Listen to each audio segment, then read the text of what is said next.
Hey everyone, welcome back to my channel. Thanks for checking it out. So we're going to do a general love and relationship reading. It's been a little bit since I've done one, maybe a week or so, maybe more. So let's see what's in the air. The last couple of days have been pretty heavy. Yesterday was Suicide Prevention Awareness or Suicide Awareness Day. And then today's September 11th is when I'm recording it. So yesterday was really heavy for me, and it wasn't because of like personal things, but I think I was just feeling the energy of the collective. And when a lot of people are focusing on one thing, like promoting suicide awareness and remembering people who have passed on from suicide, and today remembering the people that passed from because of what happened on 9/11 in New York, we forget that those energy, they create energy imprints, and we are all connected. So we all have the ability to tap into that energy that other people are feeling. Some of us are more sensitive than others. So give yourself some grace if you are feeling a little bit heavy this weekend, and realize that it may not, and if you're wondering why, realize that it may not be coming from you. It could just be coming from the collective energy that you're picking up on. If you are empathic, more than likely you're picking up on it. So yeah, I just wanted to say that. And a lot is changing for me and my work, and new website. I'm switching over to Patreon is where I'm going to be putting these extended videos that I do, where you can subscribe monthly for a small fee to get all the content there that I'm only going to be posting there instead of Instagram. So I've been creating a lot of content on Instagram and realized that that platform just isn't for me anymore.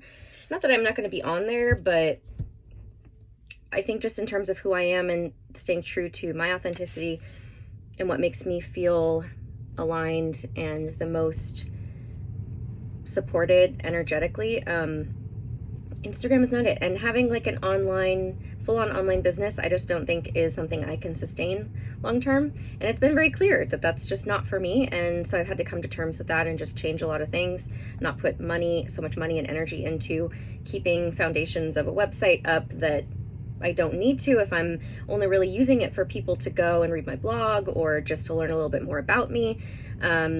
And I really love the personal connections I have with people when it comes to my clientele, when I do readings. Relationships are really important, and developing that trusting relationship with people. So that's why I would rather it be more intimate and more community-based, which Patreon is.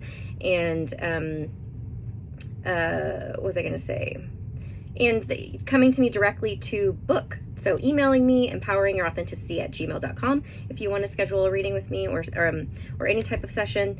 Anyway, so I'm just doing a lot, condensing, changing things, and all the information. The new information is below in this video if you're interested, and I'm going to be posting another video about it soon, just to kind of explain where I'm going.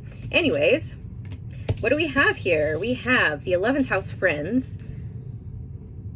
And we have the North Node, life's purpose. Interesting. I also wanted to explain something about when I use these astrology cards. I don't know if I feel like there may be some confusion. This energy is always available to us. Doesn't matter if your 11th house or your North Node is in whichever sign. It's the reason I use these cards is, one, for education. It helps you learn more about the complexities of astrology that sometimes can be a little bit overwhelming and confusing, especially for me, which is why I use the cards for myself, and I, go to the book to look up what they mean. I like to read them intuitively only because it's the energy of them. It's not necessarily like, oh, your 11th house is, but it could possibly be too. Whenever you're watching this, maybe you want to look up, oh, what's my 11th house in? And what's my North Node in? And is that so there's always, that is possible. It's very individual to you, but it also could just be collective energy, or just the energy that is supposed to be talked about right now. So it doesn't matter if like the Gemini card comes out or the Aquarius card comes out or the Cancer card comes out and you don't have any of those signs in your chart. It doesn't mean you can't relate to the energy of it. It could just mean the energy of Cancer, the energy of, 2 8s in a row. the energy of Aquarius and Gemini is showing up for you to learn more about it, and for you to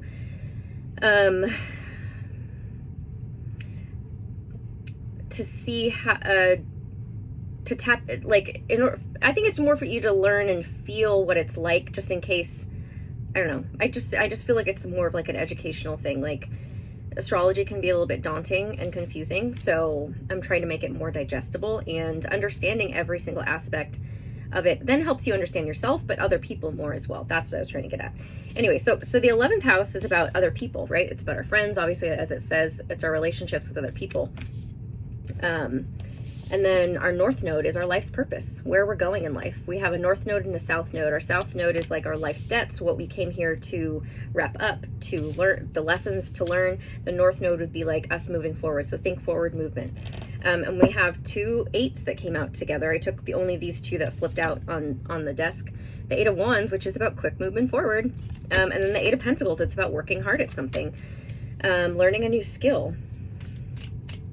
I feel like the north node, your north node, well, I mean, that is what the north node represents too, is something that we kind of have to master it. It's something our life's purpose is, we don't come into the world remembering what our life's purpose is. We kind of discover it along the way. I mean, some people do, don't get me wrong, but I'd say the majority of people, and I feel like that's a really large topic that people talk a lot about too, in spirituality, is what's your life's purpose, and this and that, and generally, it's going to be something that we have to learn more about. We have to master. We have to take courses. We have to, not necessarily take courses, but we have to put in that dedicated time and effort to master a skill, because it represents what we are meant to offer to the world. So even if you're good at something, say like a sport, even if you're really good at sports just naturally, you're not just good and then that's it, right? You have to practice, you have to put in the work if you want to become better, if you want to hone it, if you want to fine tune that skill. Sorry, I don't always mess with my hair, but my hair is wet, and so it like bothers me when it's all heavy. Okay, so the next card that came out is the Devil, which is Capricorn energy. But the Devil is addictions and vices. I don't know if this is like, this is what this has to do with your life's purpose, this codependent energy, or and in terms of you breaking free from it, you teaching other people how to do it, you doing it yourself, helping other people break free, or if this is something that gets in the way of you doing that, of you what am I looking for? Owning your life's purpose or taking action on your life's purpose. Oh, there's 2 here. So it could be either one of those, whichever resonates for you. The 6 of Cups is nostalgia, things coming back from the past. It's about childhood usually. So people coming back from the past, or just like memories, or just the energy of childhood, like being innocent and naive and that childlike wonder. And it is they are usually happy memories, but it is also about knowing that you can take that stuff with you into the now, but it's also about leaving stuff in the past, knowing that you cannot live in the past. Then we have the Page of Swords, which is about observation, contemplation. It could be about somebody watching you or you observing your thoughts. And then we have the Ace of Wands, which is a passionate, fiery new beginning.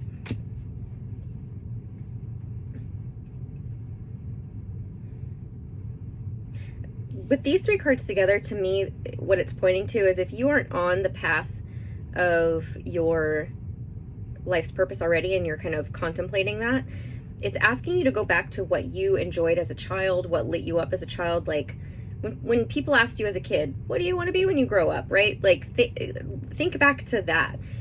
And it's about looking at what lit you up. I really feel this is like a spark. Like, what got you really excited? What did you want to do when you were a kid? What would you do even if you weren't getting paid for it? What would you do no matter what? Like, if you had all the money in the world and money wasn't an issue and you weren't trying to like live your purpose in terms of making it a career that you live off of, what would you do? That's how you can also find your life's purpose, is asking yourself that question. What would I do? And you also, because that you want to look at, because those, if you follow Gary Vee, he's said this before, is like, you want to do a crossover between two things, what you're good at and what you enjoy, because you can be good at something but not necessarily enjoy it and still do it. And then you can enjoy something but not be good at it, right? It's not meant for you to, maybe you have to put in a little bit more work, or maybe it's just not something you're supposed to do. It's just something that's supposed to light you up and help you, and you're supposed to enjoy. And then there's the ones where you're not good at it and you don't enjoy it, don't do those things. But you want to find a crossover between the two. What do you really enjoy doing? What would you do if you weren't getting paid for it? And what are you also good at? What are you just naturally gifted at? And that can sometimes be difficult too, if we struggle with owning positive things about ourselves, or we struggle with self-esteem or low self-worth in some aspects, and that came from childhood. It may also be difficult to pinpoint that as adults. Also because of conditioning in our society, sometimes conditions us out of things, right? Telling us we should enjoy something when really we don't, and vice versa. Okay. The Ten of Swords. Okay, so the Ten of Swords is about something that needs to die and not come back, but it's specifically like a belief system, like I was just talking about conditioning. It's a way of looking at something, a way of thinking about something. There's a belief that's underlying that's keeping you from, that started in childhood, I'm going to assume, and you're getting more clarity on it. The Ace of Cups. It is about self-love. So it is about love in general. I feel like it's unconditional love, like not believing that. Here's the thing that sometimes, so this is self-love or a new beginning in love. We have two aces also, so lots about new beginnings, but filling your own cup. What can happen is that because of how we are treated, which most people don't know what unconditional love is. It is usually love is filled with conditions, and that's actually pretty common. Which again, I'm not going to say is a bad thing. Like if it works for some people, if people are completely happy in being in a conditional relationship where a condition would be like, you give me this and I get this back, right? It's that expectation of, if I give you something, then I'm getting something in return. Maybe not the same exact thing, but something is being given back to me. Unconditional love is, I'm going to give without expecting anything in return. I'm going to love you without expecting you to love me the same way back. That is what it is unconditional. And that's very difficult for people. I believe me, it's difficult for everyone. Unless you're some kind of like spiritual master guru, or you're like God reincarnate. I don't know. So don't beat yourself up that you can't reach that sometimes. But I feel like every interaction, every relationship we have with people when it comes to love, and even in career, what we love to do, we are learning the lessons of self-love and unconditional love. When something happens that we don't enjoy, can we still love that thing or that person? When we do something that we know is like, oh shit, I shouldn't have done that, can we still love ourselves through it even though we fucked up? That's what every basically lesson is teaching us. How can we get closer to self-love, an unconditional self-love, and which, when we can unconditionally love ourselves, we can unconditionally then love everyone else.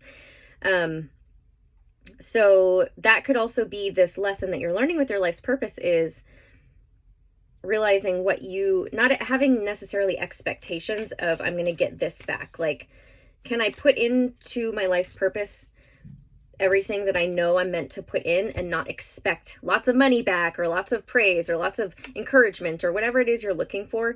And you want to make sure you're checking yourself and saying, okay, if I know this is my life's purpose, I'm just going to do it, and know that it's for the highest and greatest good, not have expectations, not it be conditional. Like, if you don't give me this, I'm not going to do this, right? It even goes with kind of like, this is a lesson I'm learning too, though, because I was kind of like, well, I'm not getting people wanting to work with me, so I'm going to go to Patreon and they have to pay to use my content, right? Or to see my content, which is a conditional thing. I'm going to own that. But you also have to look at too, it is okay for you to do those things as long as it's not coming from a place of trying to withhold, right? We withholding what we're supposed to give because we feel like we're not getting what we need back.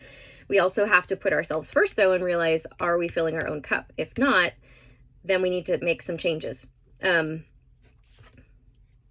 Five of Swords. So the Five of Swords is mind games, mental conflict. This to me is that devil energy too, is like what's the devil in your head telling you when it comes to who to love, how to love. The Wheel of Fortune. Oops, okay. The Queen of Cups. Okay. And the Emperor. Okay, so we have, this is what you're moving through, and I think this is also what you're learning how to master, is unconditional self-love first and foremost. That way you can then unconditionally love everyone else and how they show up. This is what's going to create change in your life. The Wheel of Fortune is also, it's good luck and good fortune. It can also represent timing in terms of it's karma or whatever is at play. And the Queen of Cups can be Cancer, Scorpio, or Pisces, but it's you basically becoming a master of your emotions. Also, it's about nurturing yourself. Like I was just saying, that unconditional self-love, like that's what she would represent. Then we have the Emperor, which is father archetype. But it's Aries energy, and it is also basically just the divine masculine. Being really, feeling powerful, standing your ground. I think it's also seeing, like, we live in a patriarchal society, so it's also, we're healing a lot of the wounds that have happened because of the wounded masculine and wounded feminine in our patriarchal society. And I feel like that is, as a collective, what we are healing.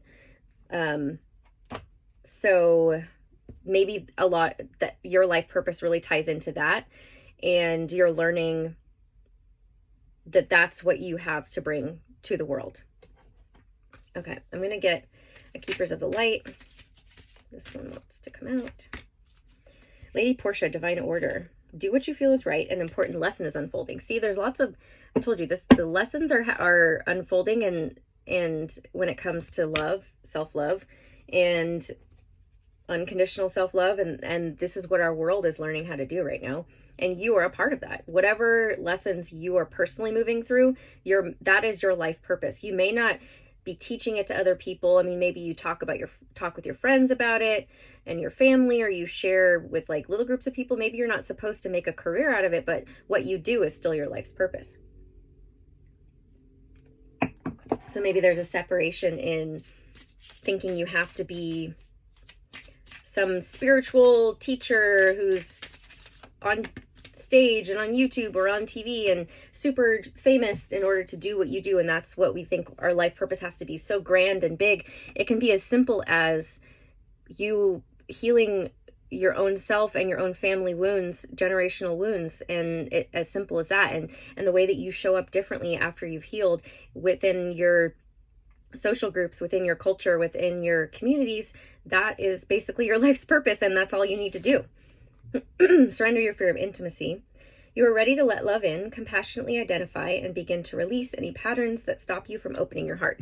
So this goes along with everything I've been saying. That's why the Queen of Cups is out. It's why the Ace of Cups is out. And there are even like similar colors here. So